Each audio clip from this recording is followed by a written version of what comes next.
Hi, ito nga pala ang anak ko na si Megumi. Isang mabait, masayahin at napakalambing na bata. Mahilig siyang kumanta, makipaglaro at mahilig din siya sa cars. At isa sa mga paboritong gawin ni Megumi ay ang maghatid sundo sa kuya niya sa school. Gustong gusto niya rin pag nagpa-bonding time sila ng kuya niya sa mga palaruan. Kaya naman kahit sa hinuha, hindi namin inaasahan ang nangyari sa kanya. Unang araw niya sa ICU ay na-revive kaagad siya dahil bumagsak na ang kanyang vital stats at halos mag-flat na ang kanyang heart rate. Buti na lang naagapan ng mga nurses at doctors. Bilang isang ina ay napakasakit sa kalooban na makita ang anak kong nakatubo, tinuturok-turukan ng mga gamot at hindi alam kung kailan magigising. Pero napakabuti talaga ni Lord dahil nakarecover si Megumi sa unang CPR sa kanya. Noong una ay nahirapan talaga ang mga doktor na matukoy ang sakit ni Megumi. Matapos ang ilang diagnosis at mga test, sa wakas ay nalaman na rin ng mga doktor ang pinagmulan ng kanyang paulit-ulit na pneumonia. Na-diagnose nga siya na merong TEF type H. Inborn daw ang sakit na ito. Kaya naman napatanong ako na paanong 2 years ng buhay ni Megumi ay normal naman siya. Sinabi nga ng doktor na kailangang operahan ang ganitong sakit. Pumayag kami sa kagustuhan namin gumaling si Megumi at para hindi na rin siya magka-pneumonia. May 7, 2024, 12 p.m. nang pinasok si Megumi sa operating room. Nilabas si Megumi ng operating room bandang alas 7 ng gabi. Sobrang saya ko nung nakita ko si Megumi dahil nakayanan niya ang operasyon. Dahil isa sa mga tinahi ay ang kanyang daanan ng pagkain, ay pinagbawalan muna siya mag-feed through NGT. Kaya naman namayat ng husto si Megumi at halos maging butot balat na. Pero God is good talaga dahil nakarecover si Megumi sa kanyang operasyon. At dumating na yung time na pinakahihintay namin. Makatapos ang 3 buwan ay kaya niya na magdede. Napakabilis ng recovery ni Megumi nung nag-umpisa na siyang makakain ulit. Nakatulong din talaga ng husto ang mga laruan niya, lalo na yung mga staff toy na bigay ng nurses at ng doktor. Sobrang love na love niya nga ang mga ito at lagi niyang kinakausap. Kahit nanginginig pa yung mga paa niya at mga kamay ay pinipilit niya talagang umupo at gumapang. At dahil nga likas na mahilig din sa music si Megumi, ay araw-araw din siyang kumakanta kahit paus pa ang kanyang boses. At eto nga may props pa siya habang kinakanta ang 5 Little Monkeys Jumping on the Bed. Ang cute-cute ni Megumi dito at ang saya-saya ko dahil ang sigla-sigla na ni Megumi. Pero nung time na to, napapansin ko na parang lumalaki yung isang mata ni Megumi. Tapos kahit may electric fan na, sobra pa rin ang pawis niya. Lalo na ang mga palad at mga talampakan niya. Gayunpaman ay magana pa rin siyang kumain. Pero habang lumilipas ang mga araw ay napapansin namin na ang bilis niya ng hingalin. Hanggang dumating sa punto na nahirapan na naman siyang huminga at kinailangan na naman niyang tubuhan. Napaluha talaga ako nung time na tutubuhan na si Megumi. Sinabi ko sa doktor na pag natubuhan ng anak ko ay magbaback to zero na naman siya. Umaga ng June 21, 2024 ay tuluyan ng nagsara ang daanan ng hangin ni Megumi. 25 minutes na zero oxygen siya. Yung inakala kong back to zero ay mas malala pa pala ang naging epekto sa anak ko. Pero hindi pa rin ako nawawala ng pag-asa na makaka-recover ulit si Megumi. Habang lumilipas ang araw ay nagkakaroon naman siya ng improvement. Kahit sinabi na nga ng doktor na lifetime na ang ganitong sitwasyon niya, nagtitiwala pa rin ako kay Lord na makapangyarihan sa lahat. Sa ngayon hindi ko pa alam ang purpose ng mga nangyaring ito, pero aalagaan ko ng husto si Megumi. Ano po nangyari kay Baby Megumi?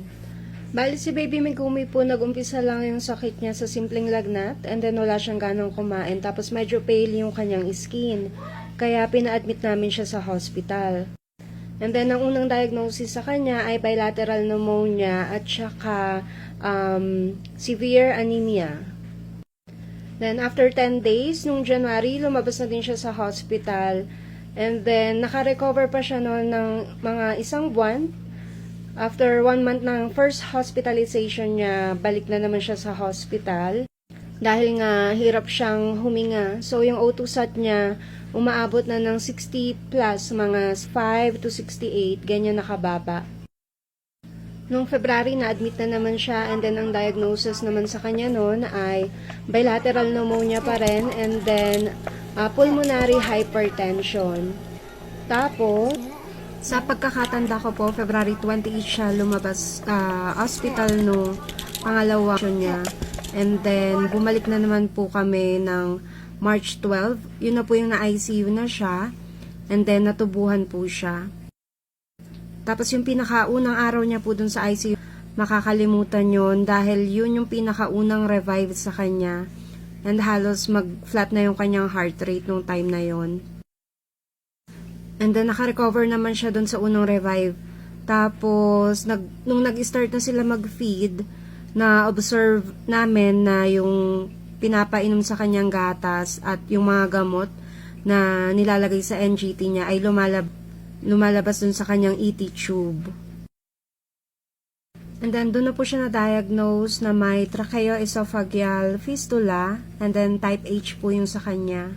After niya po ma-diagnose ng TEF type H, hindi pa po siya agad na operahan noon. Kaya yung kanyang ET tube or endotracheal tube, medyo tumagal po. Matagal po siyang naka-mechanical ventilator. So, yung pangatlong admission niya ay March 12 siya na-admit and then operahan po siya first week ng May. And after niya po maoperahan, hindi pa po siya natanggal sa mechanical ventilator. Bali, tumagal yung kanyang mechanical ventilator, yung tubo niya, ng more than 2 months. And yung operation niya po ng TEF ay naka-recover din po siya noon.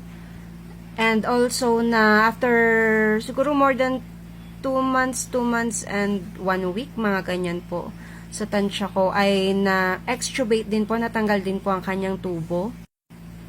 Pero ilang linggo lang po after matanggal yung tubo niya ay bali May 29 siya na extubate and then sa extubation niya na yun ay naka-recover pa rin po siya. As in, naka-recover na nakakalakad siya, nakakakanta-kanta siya, pero yung boses niya po, paus pa rin po talaga.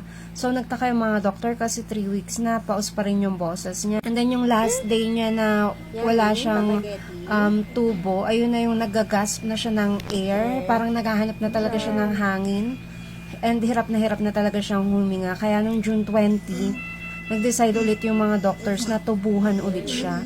Tapos kinabukasan lang, June 21, nung papalitan lang sana nila yung tubo ni Megumi, bigla namang nagsara na yung daanan ng hangin niya. As in, hindi na nila mapasok yung tubo dun sa daanan ng hangin niya. Kaya, na-revive talaga siya nung time na yon kasi 25 minutes siyang walang oxygen.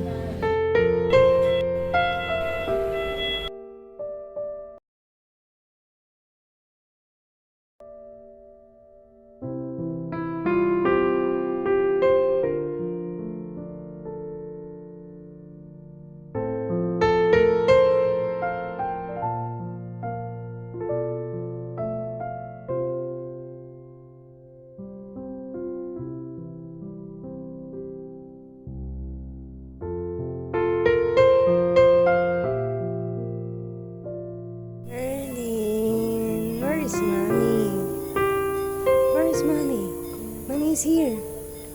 Merlin. Merlin. Heart, heart. Heart, heart. Merlin.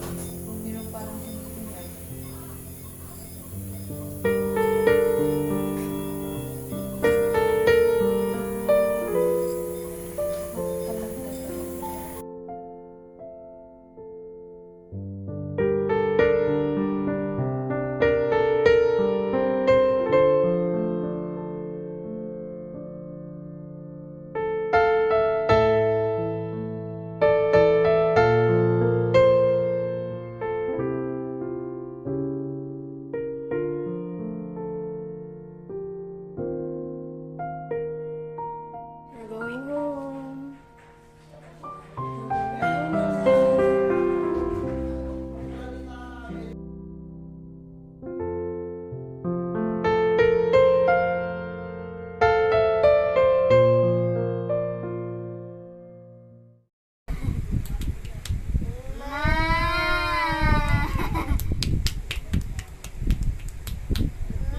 Merlin, peekaboo. Peekaboo. I see. Peekaboo. Berlin ulit ulit. Sabi, sabi, sabi, sabi, Shopping, shopping. sabi. Huh? Wala yung may silbi. Happy birthday, Kuya! Happy birthday, Burley! Sabi mo, thank you po, Mama Del. Thank you po, Mama Del. Magtitimpla muna po kami ng milky. Dahil hungry na si Berlin. Oh, hungry na ang baby, oh. Okay. Yummy, yummy, our food.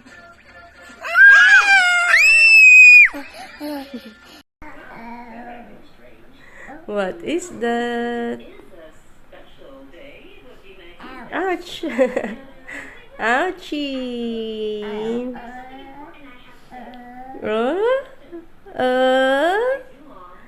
Ouchie! Oh no! The Berlin is hurt! Berlin, sabi mo, hi guys! Guys. Bush. Bye-bye. Bush. Bye-bye. Bye-bye. See you. Yeah, boo.